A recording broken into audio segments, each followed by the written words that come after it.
And welcome to another webinar. It's USA Medical Opportunity, and myself, Willie Olofs, is flying solo tonight. I'm the due diligence and risk assessment manager, and it's my privilege to spend some time with you listeners, and I hope you enjoy what we want to share tonight. It's about our favorite sector, medical, and I'm just going to scroll to our next page, which is our disclaimer. There we go. You should be seeing it in a second or two. So what the disclaimer is just about is that we just wanted to let you know that this is just for information purposes. We are not giving any advice tonight.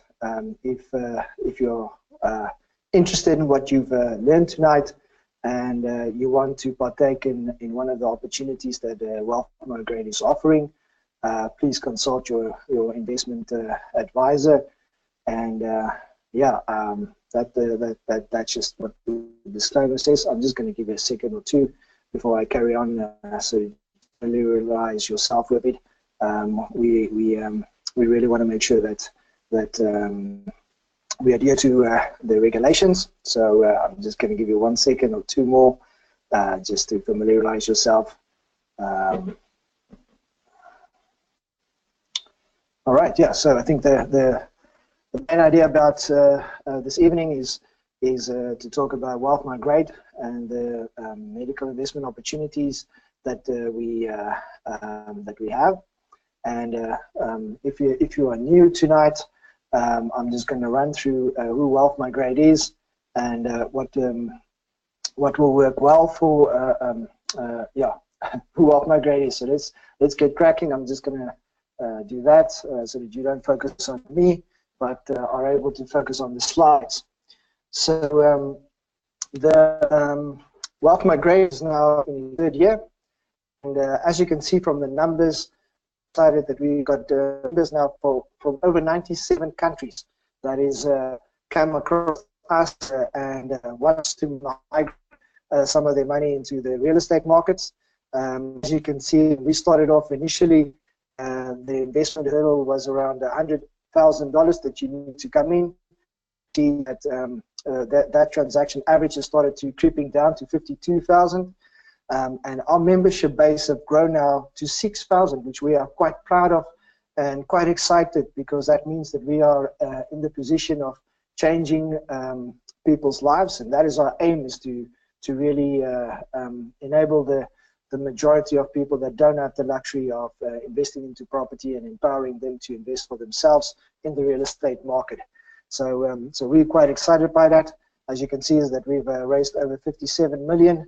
And that's in equity, so that means that our we need to provide equity. We leverage most of our assets.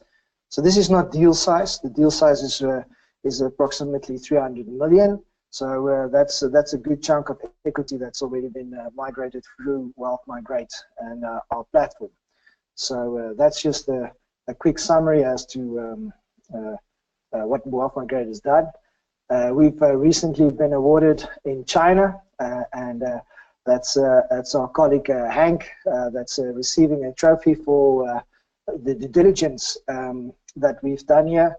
And so we are quite proud on the due diligence team side of being awarded this award for Medical 5, and the due diligence processes that we follow in providing the investment opportunities for our investors. And I've been honored to receive this in a foreign country for that matter. So that's actually extra special for us, and we're quite excited by having our Chinese team on board and being able to be well represented and achieving some rewards and gaining some momentum.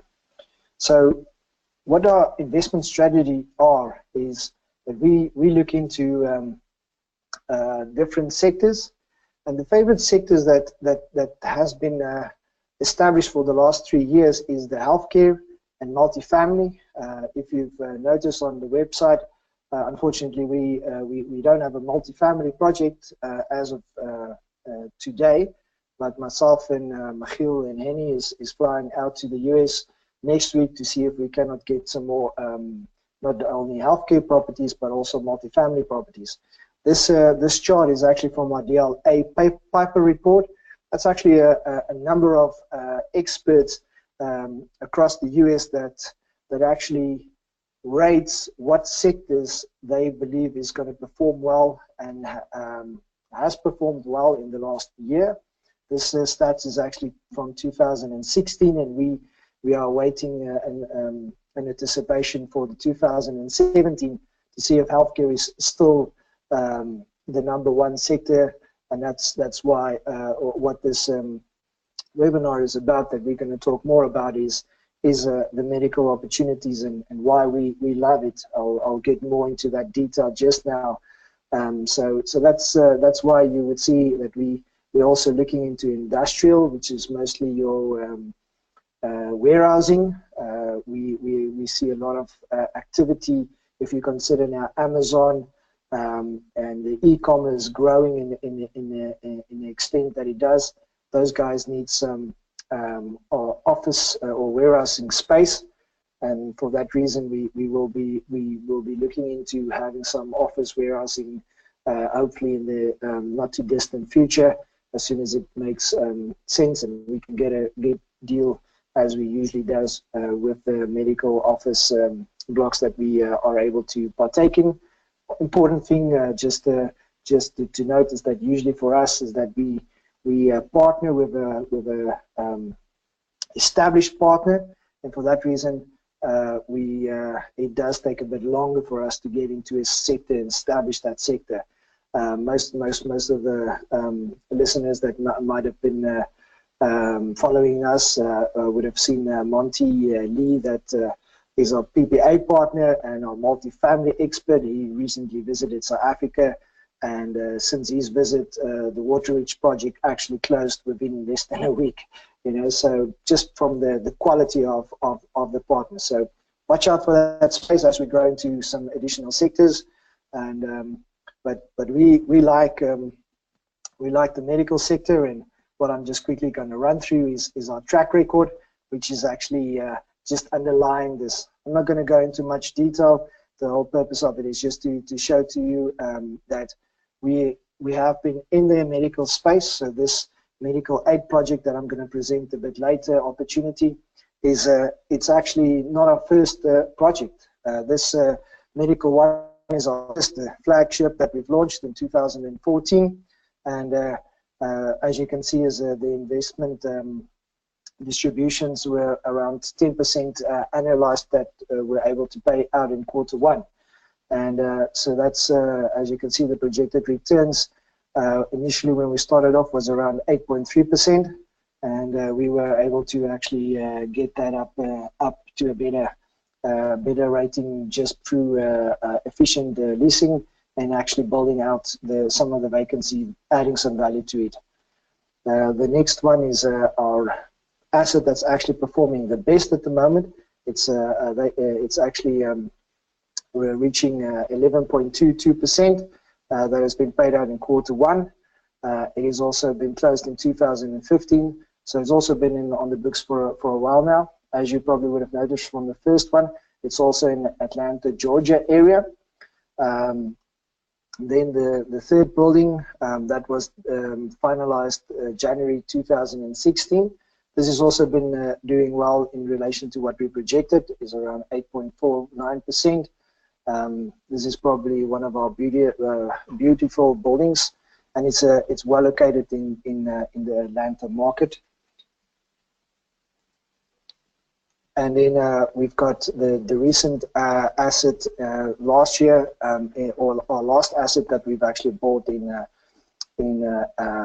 Douglasville, which is also in the Atlanta metro area.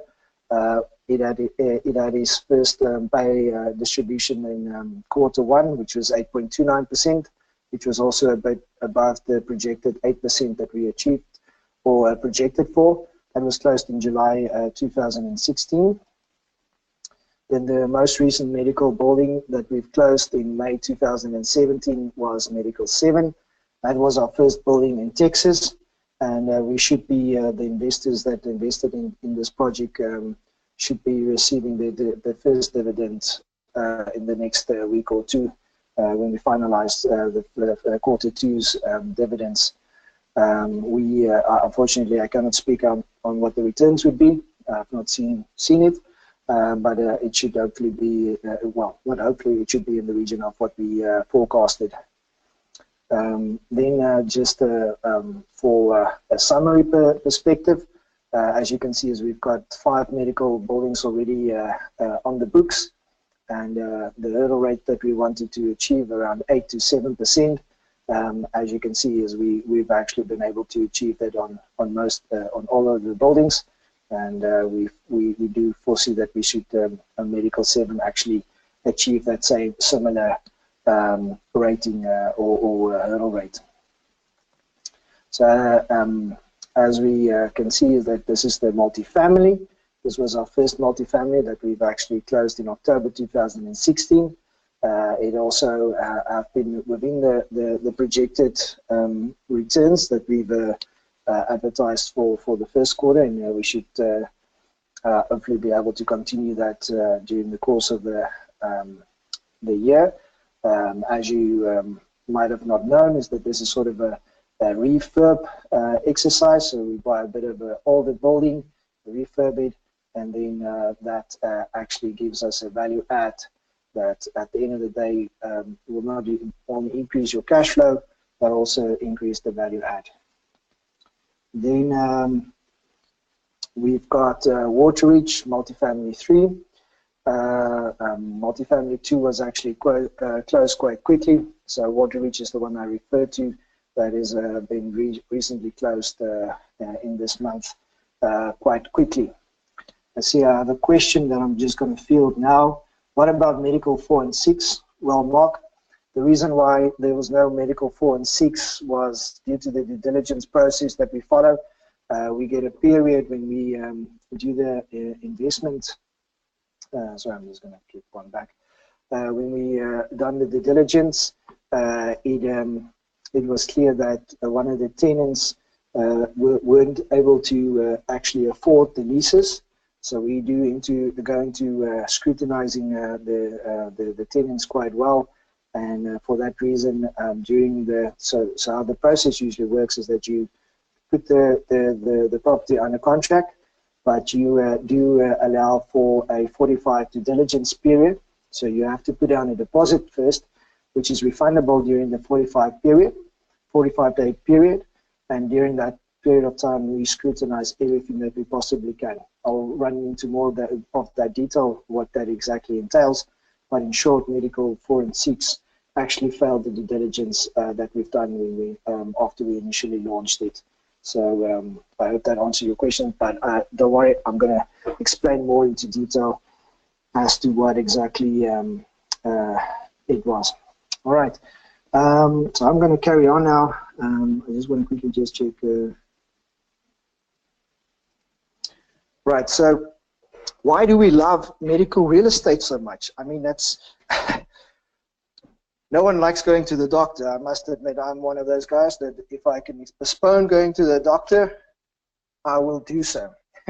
So in saying this, what we do with our research is we make use of research engines like CBRE, Collier's, Rees, JLL, Marcus Molchap, CoreLogic in Australia, various research resources, and we continually on a regular basis dive into and trying to understand what's happening in the marketplaces. So CBRE actually said that as an asset class, medical office blocks are recession resistant. What does it mean? It means that when the recession which hit in 2008, what happened is that a lot of people started, there was a lot of activity, construction activity that took place.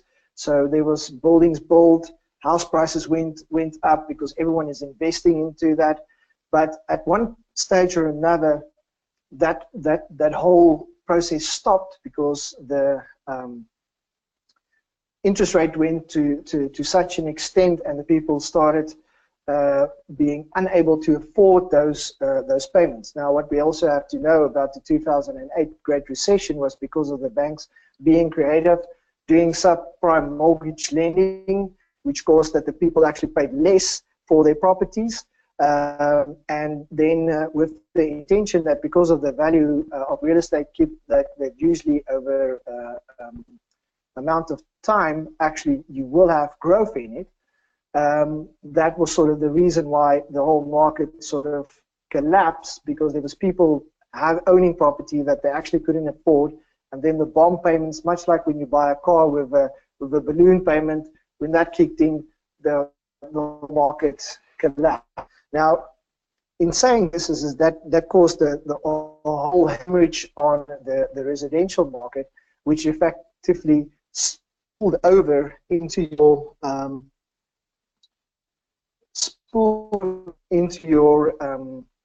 office market, because businesses were unable to pay for their people, and that caused that sort of as a waterfall into the economy.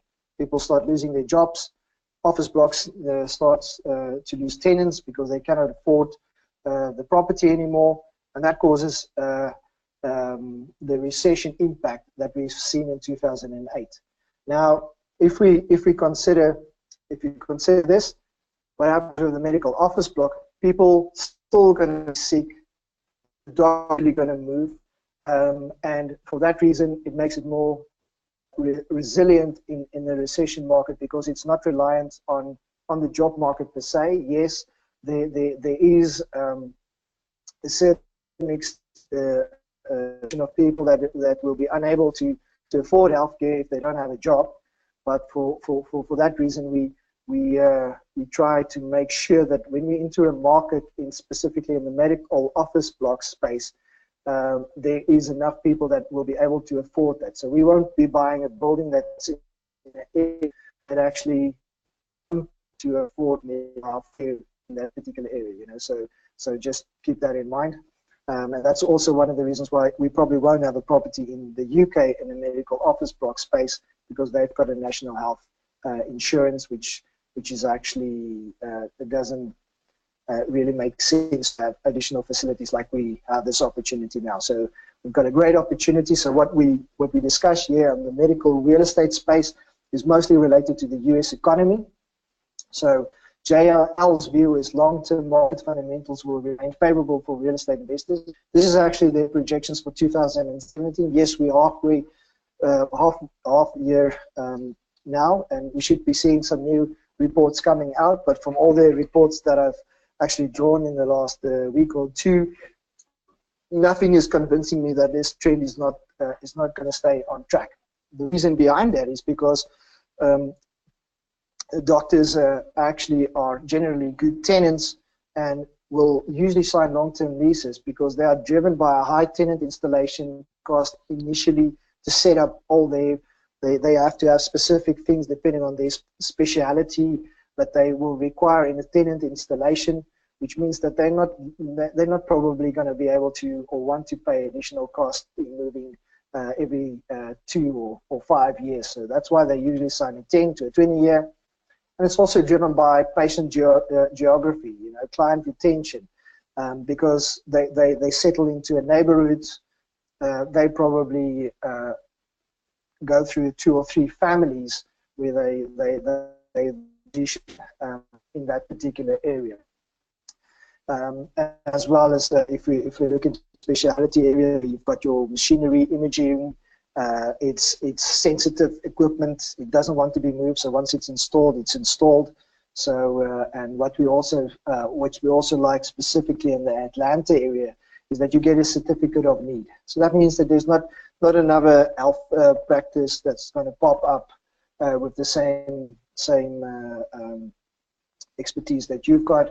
That you need to apply for that. So that makes it actually far more mitigating that competition risk, if you want to call it that. So the tenant demand is also fueled by the demographic trends rather than economic growth. That's what I explained by the recession proof. Within the border of the US and the office market, it should remain an attractive niche in 2017, and through the long term benefiting from demographic trends, increased healthcare utilization, and spillover from ongoing expansion in the life sciences industries.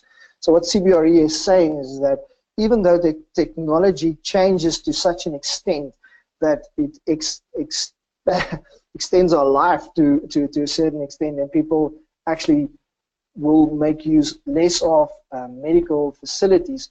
This change that also are happening is also still promoting medical healthcare. It's just evolving.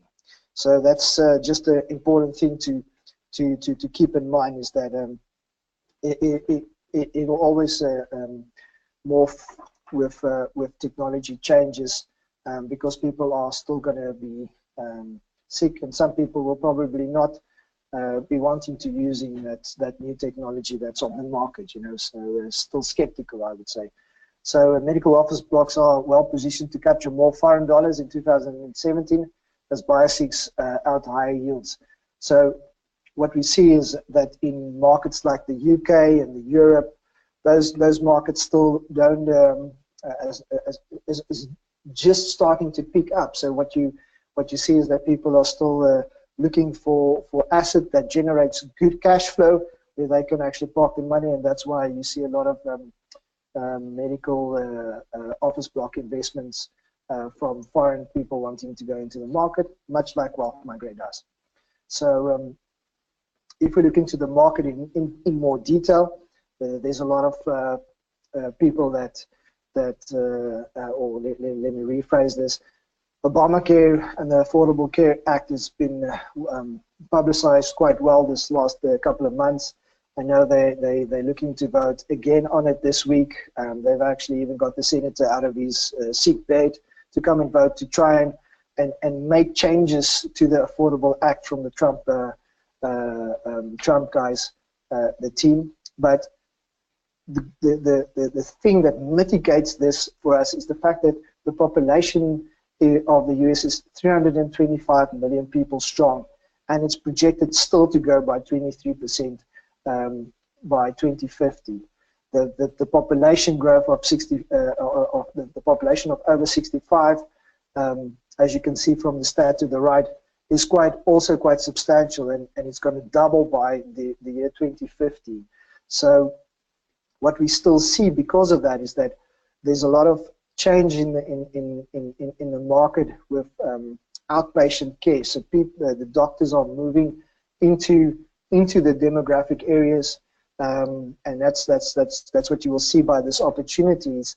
It's actually moved closer to where there's a wealthy neighborhood developing. So currently there's no medical facility there, and that's what you're seeing, is that the medical market is also moving closer to that spaces. I've actually just read an article earlier today about what they call micro-medical, actually. I think it's called medical. Where is that note of mine? But that's yeah, tiny hospitals blend acuity, affordability, and accessibility. They call it, micro hospitals.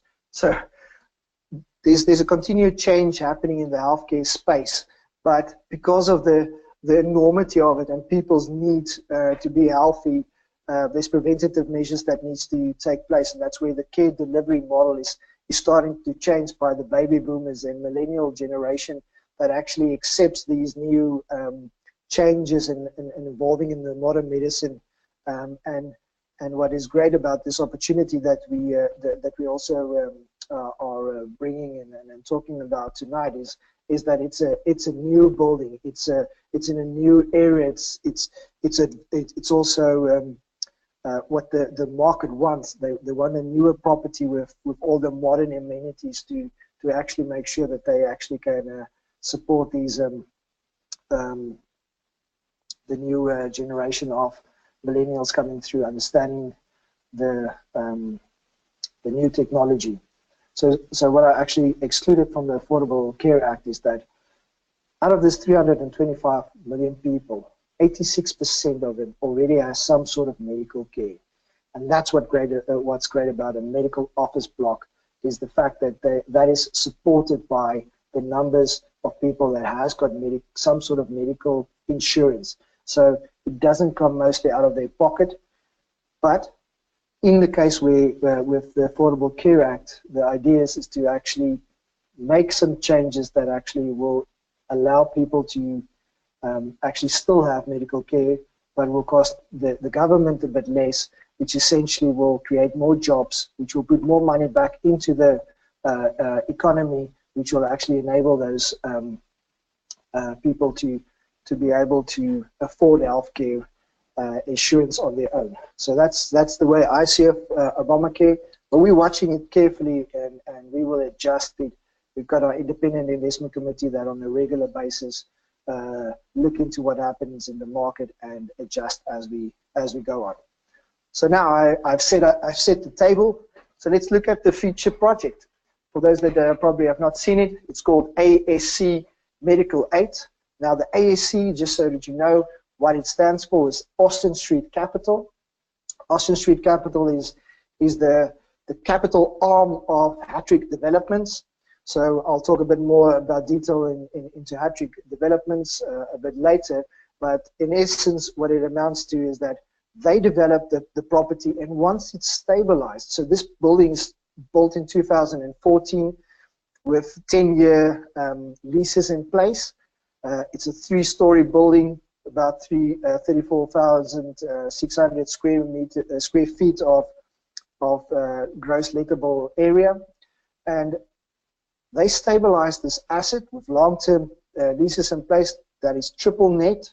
So what is triple net? Triple net is when you actually they sign that they actually pay a particular portion, which is in this scenario, I think it's around $14 per square foot for your utilities, water, lights, and share space.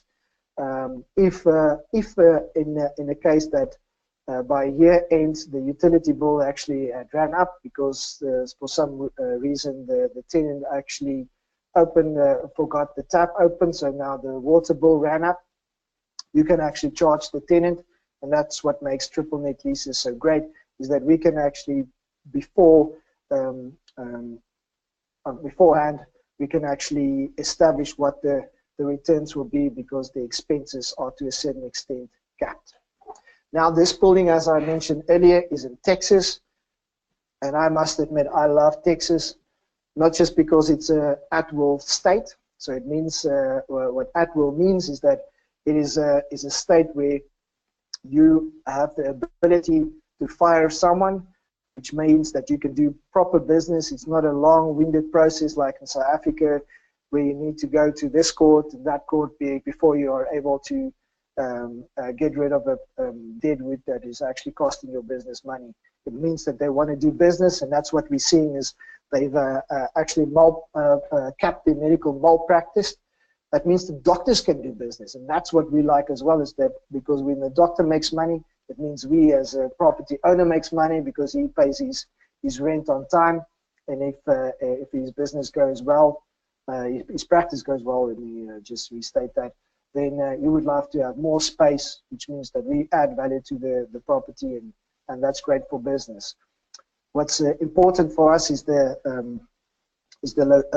population growth, and that gets stimulated, and we've probably dealt or explained this on numerous occasions, is that because of the no state income tax or good in transfer tax, this is actually drawing a lot of big businesses from the northern parts of the US to actually move into Texas, which means we see population growth not just by births, but by migration from other parts of the country, because people want to do business. And that's why you see an economic output that exceeds over $1 trillion. It's the largest exporter of goods in the USA, grossing more than $206 billion a year in trade. It's the second largest population in the US, Texas as a whole. And most of this is these people are actually in Dallas, Fort Worth, San Antonio, Houston, and Austin. If you picked up, I probably didn't said it, but the multifamily one is in Houston. We've got this building in Austin, and we've got Medical 7 that is in Dallas. So we are now just looking for a good opportunity for San Antonio. Then we've actually got the Texaplex covered. The reason why this is so sought after is because of the hotspot of innovation and opportunity and growth that is happening in the Texaplex. That is actually made up, if you look on the card, you will see it looks like you can almost draw a triangle around Dallas-Fort Worth in the north, to the west, San Antonio, and then Houston to the east side, and Austin is sort of fitting in between San Antonio and Dallas. Now, what we've also seen in on our research is that in the last couple of years that Dallas and Houston and San Antonio has been always on the top fastest growing cities and top 10 most popular cities in the US, and the population is forecasted to grow by more than 40 million by 2030. So that's important for us. You would note that we've got what we call a GIBS rating, and that's one of the boxes for our GIBS rating is landlord friendliness, and that's what we like about the malpractice that is capped, and that it's an at-will state. So that ticks our GIBS box, and we can probably give that a 9 out of 10 because of the location of the state itself. So let's talk a bit more about Austin. So Austin is the capital of Texas. For those who don't know that, it's the live music capital of the world. 70% of the city's $600 budget is spent on police, fire, and emergency services. So that means that the city is in proper working order. It's also making up on the employment side. It's the largest sector for Austin. It's about 19% of it is actually made up by the government. The other portions are broken up between trade and transport and utility sector that actually makes up 18%. And that's also what we like. As you can see, we like a well-diversified economy and not relying just on one sector. And that's what's great for us is that Austin is performing in all these areas. They've got technology going for the pharmaceuticals, biotech industries, and what's another thing that's awesome and amazing why the city is so booming is the low cost of living. And now that's one of the reasons why it's such a great place where this property is located. It's in the suburb called Manor.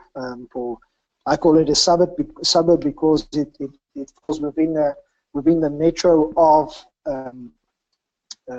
Austin, and it's the wealthiest. Sorry, I'm just looking for my note where I made it.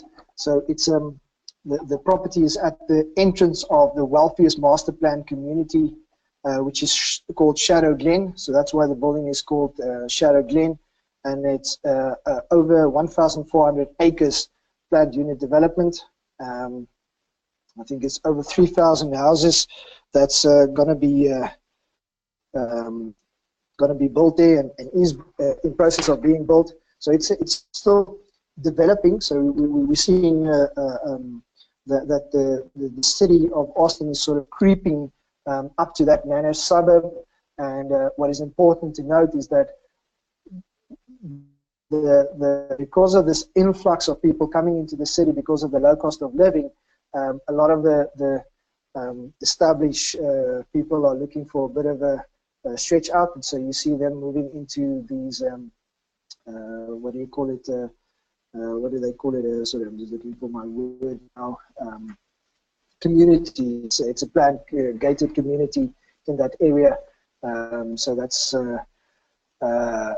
which is also driving the medical. So they need to a medical facility, and this property of us is basically bringing the need to them because it's got an urgent care in surgical centers. That's got a MRI facility.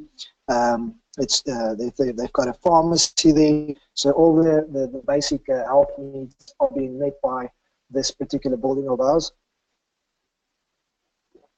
It's even got a burn unit in there, and 41% of this building is actually made up by a doctors group that's called Arise.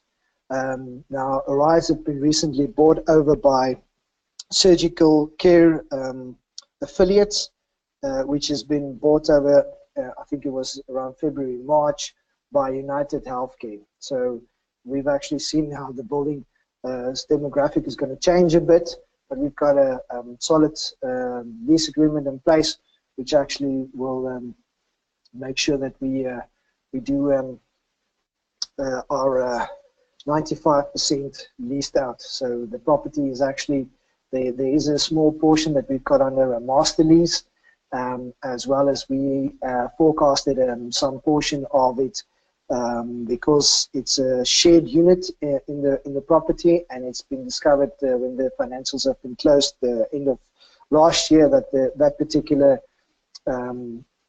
suite is not performing well enough by being a shared suite. So our partner on the ground is looking to actually replace that by a secure tenant that's got a proper lease for at least 5 years to be in place. So we will see some value add to this building by leasing it up from 95% vacant to 100%, and that's why we should be able to have a continuous average of around 8.4%. It's obviously not, if you follow the brochure, you'll see it creeps up from the first year to the second and third year as we lease up the building and bringing in new tenants into that space. We should be able to average around 8.4% being paid out quarterly, and we should have the capital growth at the end have an internal rate of return averaging 15.53%. So the internal rate of return, for those that don't know, is a measuring tool to actually establish if this particular asset, how does it compare with another asset. So the 15.53% is not what you're going to get.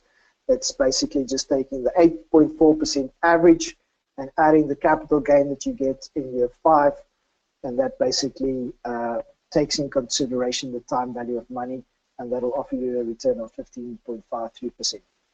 This is what how you can compare it against some new developments, opportunities that come online.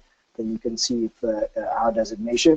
For interest sake, is that the multifamily Waterridge that we closed, that's internal rate was 18.83%. The main difference between these assets is because this is what we see as a capital preservation asset, where the multifamily is more a value add asset, where you buy a building that needs some work, do some renovation, have a bit of an uplift, so you have additional income coming in. While on the medical side, we see it as a great asset that gives you good value for money. The risk is a bit lower because it's established tenants that's in there, and you get a good cash flow on it. If there's a bit of, because of this, there's a bit of value add in leasing it up, but there's not going to be substantial growth to it, or there could be, depending on what happens in 5 years. A lot can change in that time, so we could see some improvements, but there's not a lot that we can do to add value to the building. So it's all going to be dependent on the capitalization rate when we exit the building. So the deal value, as you can see, is 11 million, and the equity that we require will be 4 million, and the duration will be 5 years. So let's have a quick look at the pictures. So as you can see on the right hand, it's actually as you come into the building to the right, there's still development that needs to take place. At the back of it, you can see a lot of houses that has been built, and then on the opposite side there's a Walmart. So what we like is when we know a Walmart moves in, they are there to accommodate all the feet, and they will not move into a space where they actually know they will be successful. So as you can see, it's a quite good-looking building, and myself and Michiel has been there a couple of times now, and it's well crafted, and it's well rounded off inside. As you can see, it's got a good pretty chandeliers hanging from the roofs, well built, and we're quite proud to be able to partner with this building. But this is just the existing lease expirations. As you can see, there's a portion of around 20% that expires in 2017. That's basically just the things that we're rolling over. It's part of the master lease, so we just brought that up just as a precautionary, and we're leasing that the partner is working hard to lease that up and change the tenant mix to make sure that we've got this building tenanted within the next year fully. As you can see, there's 74% of the building is actually expired 2024, which we like. We want that long-term tenants coming in. So what due diligence have we started doing already? We usually do, and coming back to the question, okay, it relates to that. We delve into what the property condition is, the phase 1 environmental site assessment, the appraisal report, the leases, all these different reports. We delve into it. It's roughly, I suspect it differs obviously, but it's around 700 pages that we work through to make sure that what we forecast is been documented on the lease agreement, so we can actually establish that this is what the lease is going to be over 10 years. It's escalating by 3%. So this is what the income should be, everything staying the same. We also look into the property conditions assessment report as to verify that this building is built well. There's not any specific things that we need to look after and that could cost us money in the next couple of years. So for that reason, we look deep into this property conditions report to make sure that we account for that, and if there's any need to go back to the seller to actually obtain some additional capital to make provision for that, we make use of the property assessment report. What's quite interesting as well, for those that don't know, in the US, the banks actually require the seller or the buyer to make provision because of the property condition assessment report for maintenance during the 20-year term of the borrowing. So usually in this scenario, we've got a loan planned for interest only of 24 months and a amortization of 30 years, and we want to fix this rate for at 5% because we're seeing now the America is in a increased interest cycle now, because the economy is starting to tick and they want to keep the inflation rate within specific markers. So we fix the rates, but at the same time, because of the rate, the loan agreement, the bank makes sure that during that course of the loan that there's enough provision made for the property being maintained. So that's why we look into all these different due diligence materials, and we've got a 140-point checklist that we actually work through to qualify the building before we actually move the investors' money over into the investment. So what are the risks that you have to consider, or what we consider? First thing, our objective is always to reduce the capital call risk. So that's the instance where I made mention to earlier, where in the residential market, where people actually got buildings at 100% debt, and the value of the property actually decreased. So the bank went back to them and said to them, listen, you need to pay in now because we don't want the risk, and so you need to pay. So what risks did we look at? So firstly, we've got our tenant risks, which is the failure for them to honor the lease obligation. So what do we do to mitigate this risk? We do proper tenant credit checks. We only look at buildings which have got reputable medical tenants in it. We look at that financials or position of the tenants, much like I explained about medical 4 and 6. We look at long-term leases, and in the debt cover ratio, that we look to be 2 times what the net operating income is. That will actually allow us that if the income decreases by 25%, we are still good to meet our obligations, and the bank won't calling and say that they need additional capital to cover our interest payments because of the value being decreased. So the other thing is the interest rate risk, which as I said earlier, is that the inflation and the Fed is in the process of raising rates. They're actually sitting today and tomorrow. The current expectation is that the interest rates is not going to be hiked now. There has been forecasted for 3 interest hikes during the course of this year. Fortunately, unfortunately, Trump has been able to actually get all these executive orders through the Senate and the House, which means that there might be a good possibility that the interest rate hike that was planned for the end of the year might not take place. But we are reviewing that, and for that reason, we want to make sure that we can forecast our returns actively. So for that reason, we fixed the rate for 5 years. The other risk is usually our valuation risks. That's usually economic conditions that changes, much like in South Africa, where you suddenly now got a country that's got junk status. So now debt starts becoming more expensive. Businesses starts having a bit of a problem, which effectively causes you to start seeing problems. So for that reason, we've made the decision that we're not going to borrow to the hilt. We're rather going to lower our gearing. The lower gearing means that we are borrowing less. In the past, we would look at assets of over 70% borrowing. Now we're only borrowing around 65%, and if we can do less, then we do that. As I explained earlier, the debt cover ratio also ensures us that if you can cover your interest, if your income actually covers your interest, your debt twice, that'll actually make sure you've got a buffer in place.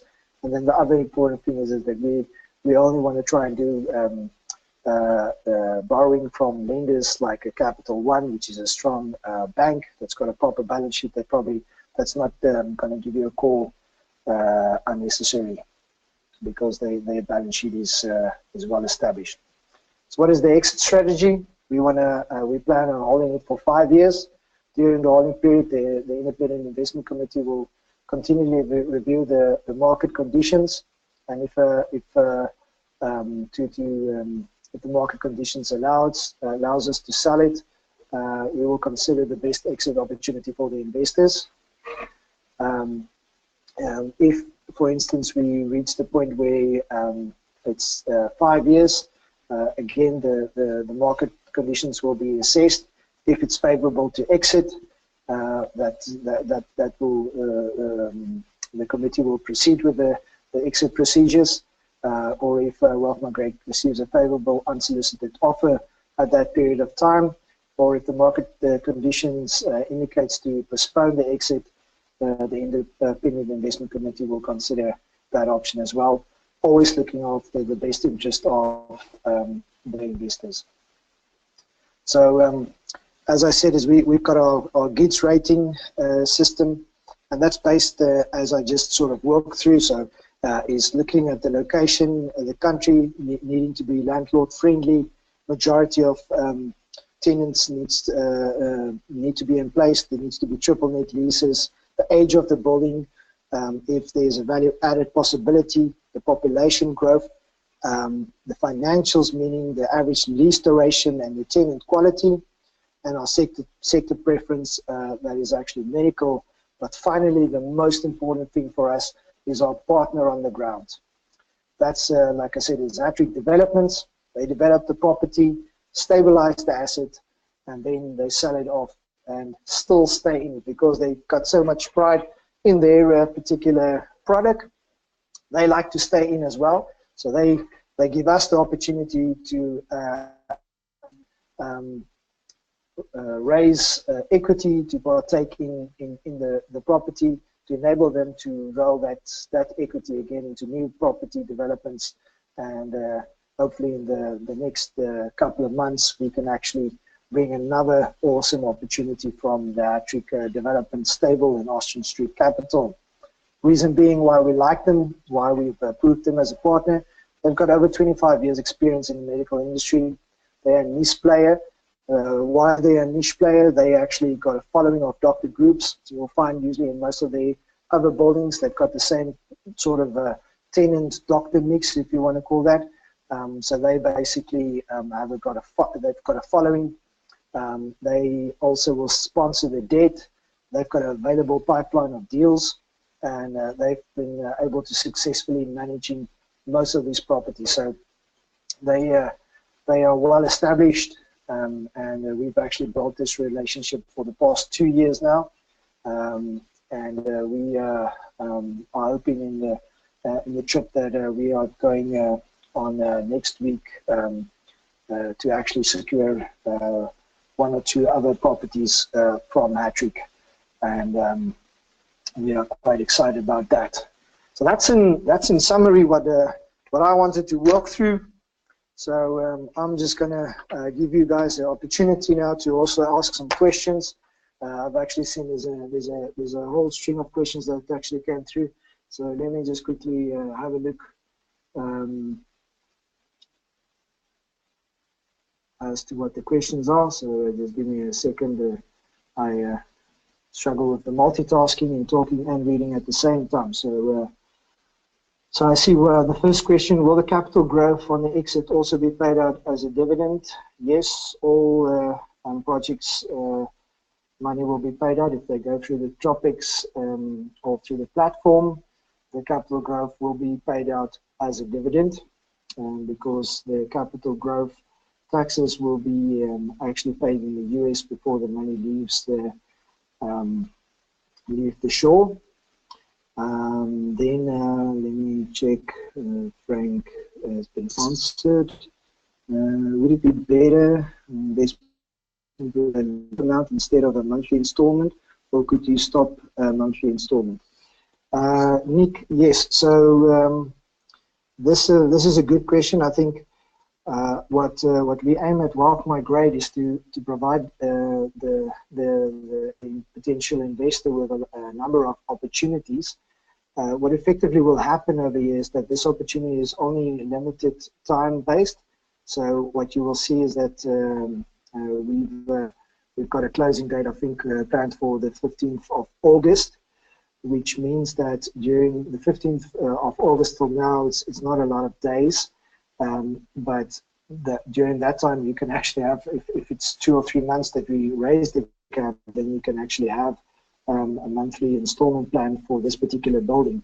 But the reality of it is that this is opportunity that happens.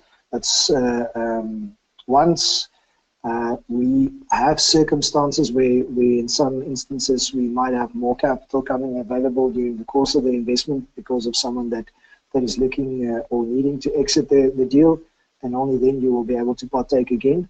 But in reality, you will be able to do monthly investments, but that's the chances are very good that you will probably not be in the same building as we've got now available. So I hope that answers your question.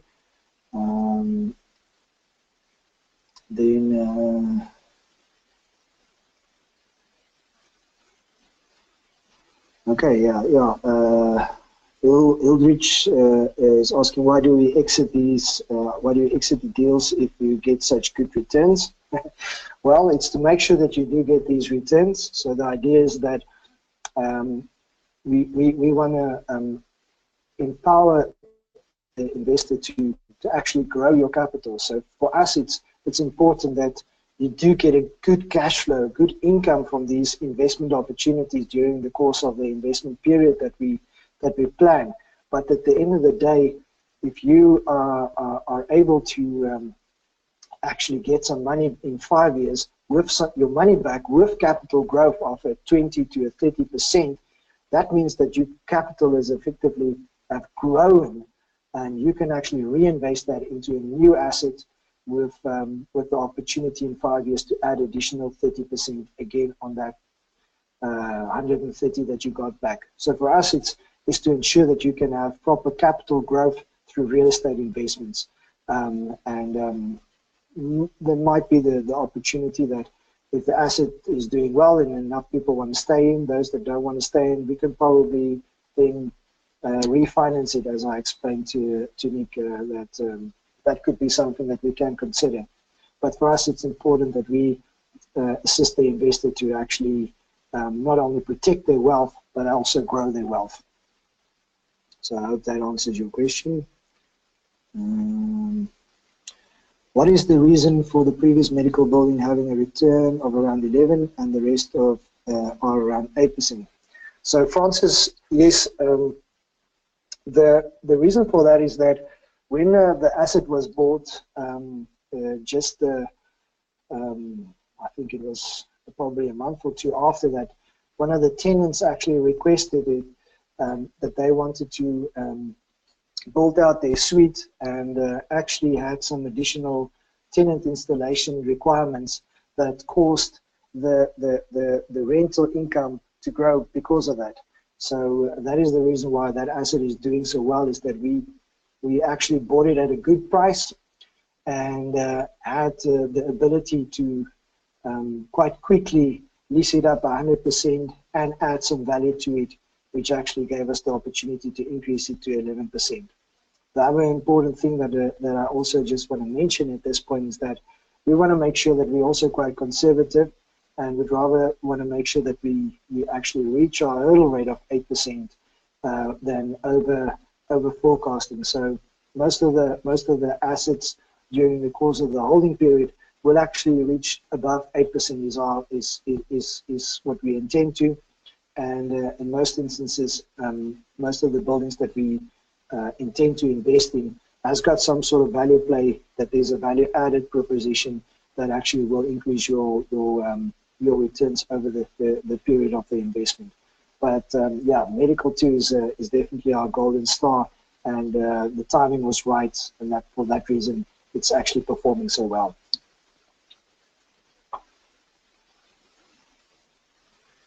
Are you guaranteed your investment plus interest earned as soon as the 5 years period is done? Nick, like I explained, I think I probably touched on it on the exit planning. I didn't check the timing of this question, but I'll just repeat that. So no, it's not going to be a case where the timer is ticked off. It's exact five years from now, and you get your money back and the interest rate. The reality of it is that we will continue to make sure that the market conditions actually meets the criteria, and to make sure that you as an investor actually get the returns that we firstly forecasted, and secondly that is actually market related, and if for the reason that it actually makes sense for us to hold it a bit further, a bit longer, we will definitely communicate that and make sure that you as an investor actually gets the best deal out of it. So we will. The strategy is that we will definitely not we will not wait till the last day of the 5-year term. We will probably start investigating in year 4 as to the market conditions and the anticipated exit. Do you need to invest via a US investment vehicle like an LLC? James, no, that's a good question. When we initially started, we had the only ability to allow people that with an LLC to invest in this opportunity. But since last year, we've actually developed the platform to such an extent where you as an investor can, as little as $1,000 or $1,000 invest without any other than your KYCs directly onto the platform, opening up the account, and there you go. So there's no need for an LLC. If you have an LLC, you may still make use of it. We will accommodate you through our Jumpstart or Fund America partner, but that's also the process will be clearly indicated through our platform. I hope that clarifies that.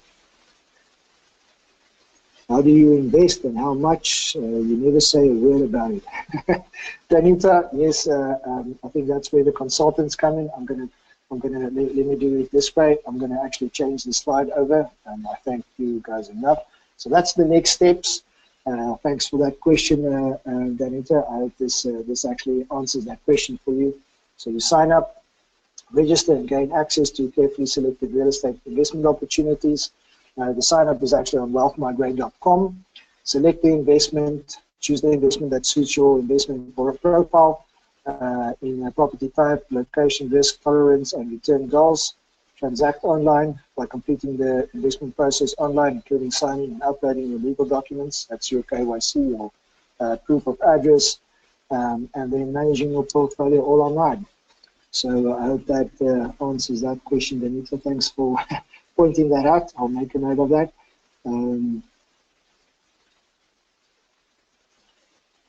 So Alan, for US residents, are quarterly dividends paid net after federal and state tax deductions? Well, if you are in the US and you're making use of your US structure, we will be withholding the tax, yes. Are there other financial partners involved with that trick in this investment? No, just the bank, Dennis. There's no other financial partners involved.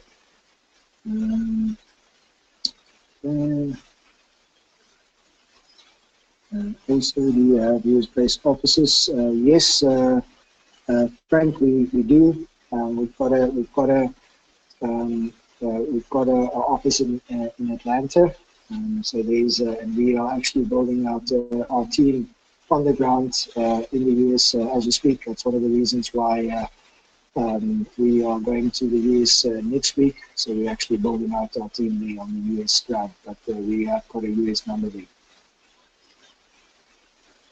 Last day to invest. It's a difficult answer, Frank.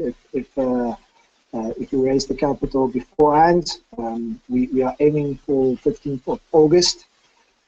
So that is that's our date.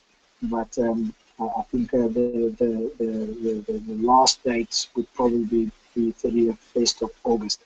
But my suggestion would be for the potential investors, after you've actually gained advice from your advisors, that you rather go to the secure sites and register your interest, so that you don't miss out, and that there's an investment consultant that can actually look after you and maybe just keep you updated as to where the process is in raising the capital.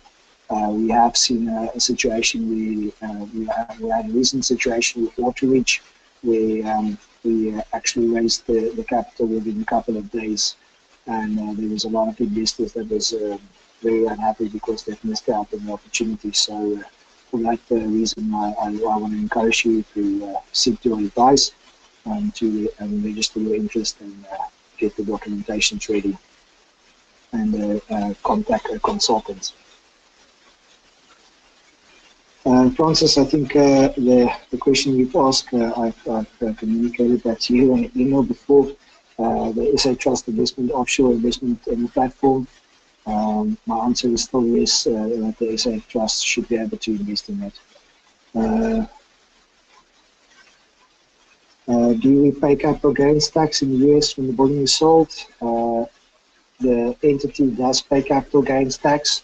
US investor gets the returns after capital gains tax have been paid. Yes, Frank, we are registered at the SEC for a Reg D offering. That is completely correct in the US. But that's if you make use of your LLC and you're based in the US. If you go through our platform and make use of our topics, then we are in the listed environment where the Reg D is not relevant, if you want to call it that. But for our US investors, we are SEC compliant and registered. All right, I think we had some great interaction. I'm going to give an opportunity for one more question, and then I want to sign off. I want to try and keep it in an hour's time. I want to thank each and every one of you that actually participated. It's been great, and I like the questions. We'll make a point of it that we can also answer that, and I hope you enjoyed the webinar. So I don't see any other questions coming in, so I want to wish you a good evening, and may you have a great week.